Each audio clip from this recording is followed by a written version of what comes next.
It's the final showdown in Pakistan. Just a short while back, in his address to the nation, Pakistan Prime Minister Imran Khan ruled out resignation.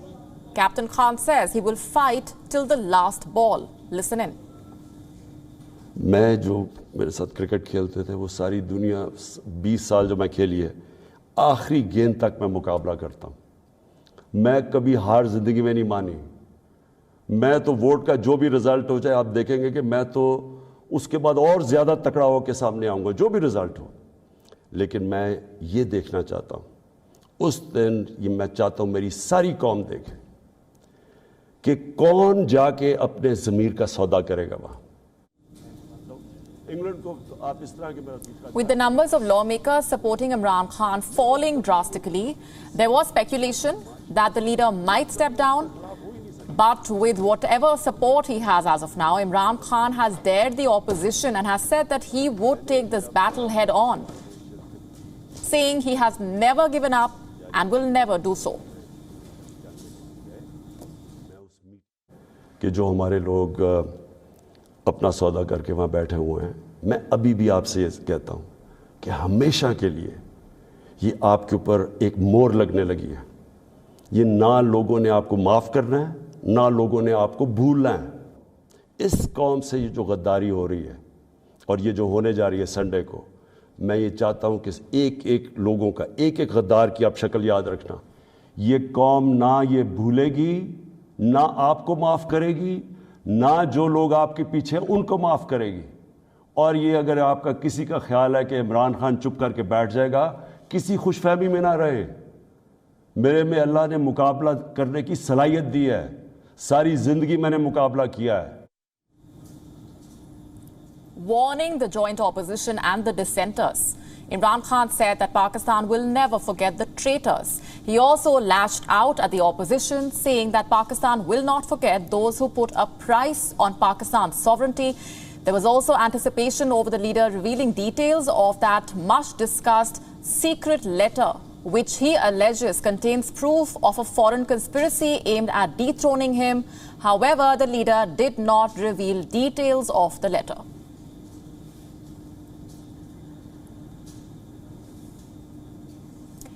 And with us on the broadcast this minute is our Pakistan Bureau Chief, Anas Malik, who has been monitoring those developments very closely. Anas, help us better understand what the leader's strategy at this point really is. He says that he is ready for this fight. He will fight till the very last ball, but the numbers do not stack up in his favor as of now. The strategy, Molly, is that he's hoping for a miracle. Number one. Number two, he's saying that he's going to pull a rabbit out of his hat. Number two. And number three, that people who have dissented, those who have left his party, those who are going to vote against him, they're traitors. That's the thing. And number four, he's siding or harping on the public narrative, on the public sentiment that whatever this is a bigger conspiracy as per him. And that he has taken all the necessary steps to ensure, including taking the military leadership into confidence with that National Security Committee meeting happening today. That is what Imran Khan is doing and essentially has meant with this address. This was, in a way or two, it was a farewell speech, perhaps a goodbye speech as well. It can be translated into that. And as I said, he's just trying to portray that he still has all the nerves of steel to hold it back, even if it boils down to the voting day. But reality is that at least at this point of time, he is far behind the numbers. And in the number games, he's far behind the magic number. The magic number is 172. He currently has 164. Polly? So waiting for a miracle is his game plan, as Anas is telling us. Stay on with us.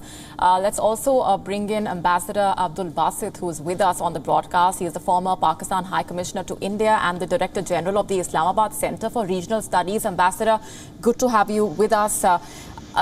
What do you make of that address by the Pakistani Prime Minister? Thank you very much for having me. As I was saying earlier, his speech was obviously at odds with the press release which was issued about 2 hours ago after the National Security Committee meeting, because in that press release we did not come across anything about an international conspiracy or a serious, collusion by political forces inside Pakistan. So this speech was more or less an effort to build a narrative, and he is obviously eyeing on next elections whenever they take place. So he wants to stay relevant, and this was a political speech primarily, and I can clearly see that he also is writing on the wall, and he is now sure that there is no other option for him but to he will have to leave the office on this coming Sunday. So this is what it is. But I'm glad that at least everything is being done according to the Constitution. One hopes that Prime Minister Imran Khan, if he is no more in the office, he would accept the decision of the National Assembly with dignity, and would not do anything which unnecessarily puts the country or descends the country into unnecessary, avoidable chaos and instability. What do you think the leader is trying to do when he brings up this letter allegedly containing proof of a foreign conspiracy to topple his government, mentioned it in his address yet again, and does not reveal the exact details of what that letter says? But the problem is that the National Security Committee apparently did not agree with his narrative. Otherwise, these things would have been mentioned in the press release. We do not find any such language. It just says that a senior official used undiplomatic language, and we would now make a démarche. The next question is why Pakistan government took so long to react. This conversation took place on the 7th of March, and now today is the 31st of March. Why it took so long if our government, Islamabad, found the language so undiplomatic, threatening?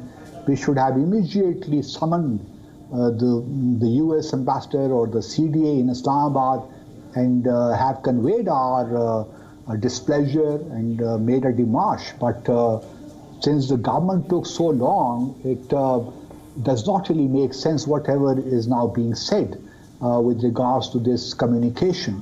So that is very unfortunate that this has come to this pass, unfortunately.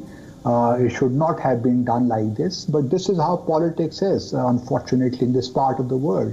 So I, coming from the Foreign Service, do feel bad about it. And because all these relations are very important for Pakistan from short to long term, and we should be rather very careful and not at least make things controversial.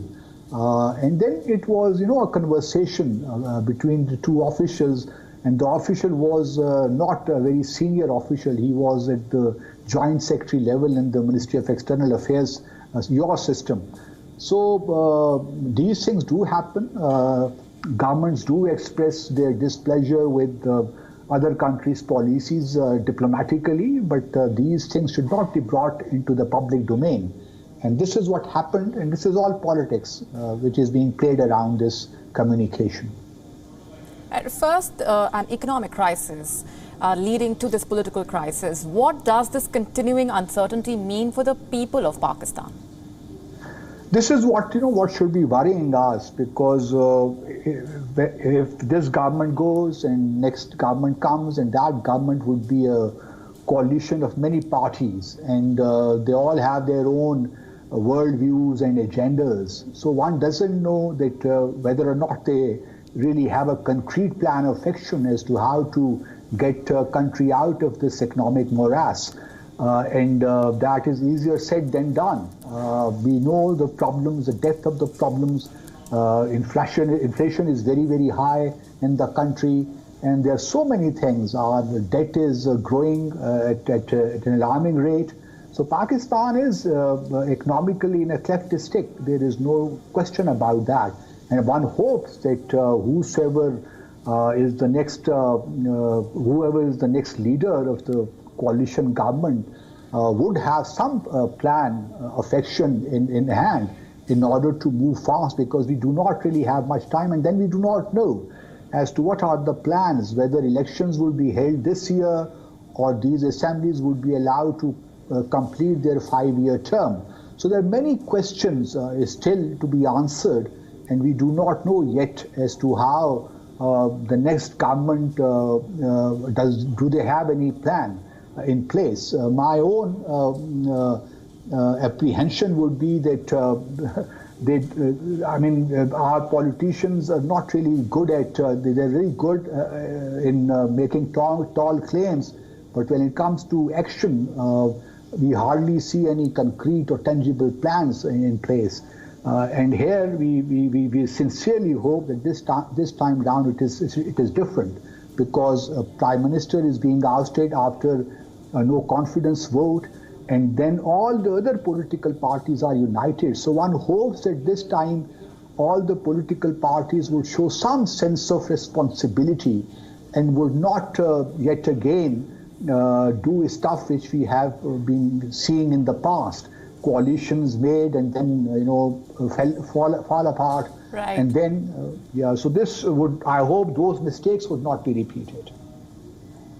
But are you surprised looking at Imran Khan finding himself in this position, or does this come along expected lines for you? I'm not surprised, frankly speaking, because his way of governance has left much to be desired. He has been inaccessible. He has not been able to even keep his coalition partners in good humor. All of them have been whining and whinging for years now, for a long time. And they have been saying him, not in so many words, but they have been registering their grievances. And they had been even giving signals that at some stage they would leave the coalition should their grievances continue to be ignored. So I'm not surprised. And then the opposition itself, the three major mainstream parties, have been giving signals that they are trying to put up a coalition or put up a no confidence vote against the Prime Minister. And since the prices of daily use commodities were going through the sky, through the roof, one could imagine that the people of Pakistan were also under humongous pressure, and they were not expecting. They were expecting that things would change under the PTI, but that hasn't happened, unfortunately. And most of the things ended up in rhetoric, hollow rhetoric. So one could, at least, most of us who thought that PTI under Imran Khan would give us a different Pakistan, he would put Pakistan on a different trajectory of progress and prosperity. That unfortunately has not happened. And most of us are disappointed, there is no question. Ambassador Basit, appreciate very much joining us here on WION World is One. Thank you very much.